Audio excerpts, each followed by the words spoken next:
बिस्मिल्लाहिर्रहमानिर्रहीम, अस्सलाम वालेकुम। आप देख रहे हैं तजिया राजा कामरान के साथ। हर साल यकम रमज़ानुल मुबारक को 1980 में जारी करदा ऑर्डिनेंस के तहत तमाम बचत खातों से ज़कात की कटौती की जाती है और ये कटौती जो है यकम रमज़ानुल मुबारक को की जाती है। इस साल यकम रमज़ानुल मुबारक 24 या 25 अप्रैल को मुतवक्का है।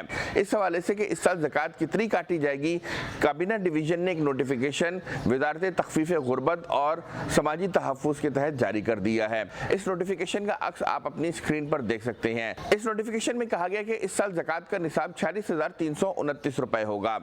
यानी अगर किसी भी बचत खाते में 46,329 रुपए के मसावी या इससे ज़्यादा की रकम मौजूद है तो इस पर 2.5% ज़कात की कटौती की जाएगी। ऐसे बचत खाते जिन्होंने ज़कात की कटौती ना करने का डिक्लेरेशन जमा करवा दिया हो, ये तमाम करंट अकाउंट पर ज़कात की कटौती नहीं की जाती है। हुकूमत पाकिस्तान का ये जो ज़कात का निज़ाम है ये 1980 में ऑर्डिनेंस के तहत कायम हुआ था। ज़कात का निज़ाम जो है इंतहाई मरबूत बनाया गया है और वफाक से लेकर यूनियन काउंसिल तक ज़कात की कमेटियाँ मौजूद हैं और एक तवील अरसे तक यानी बेनज़ीर इनकम सपोर्ट प्रोग्राम आने से कबल तक ज़कात की तकसीम का निज़ाम था वो वाहिद सेफ्टी नेट था गरीबों के लिए।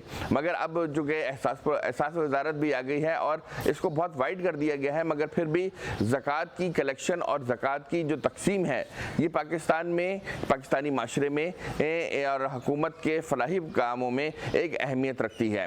हमारी तरफ से आज यही कुछ। अगर आपको हमारी तमाम वीडियोस पसंद आ रही हैं तो हमारा चैनल तजिया विद राजा कामरान को सब्सक्राइब करें और बेल आइकॉन दबा दें और हमें कमेंट करें और बताएं कि आपको किस किस्म की मालूमात दरकार है तो उस पर हम आपको वीडियोस बनाएंगे। जबकि फेसबुक पर हमारा पेज तजिया राजा कामरान को लाइक करें। आपका बहुत शुक्रिया।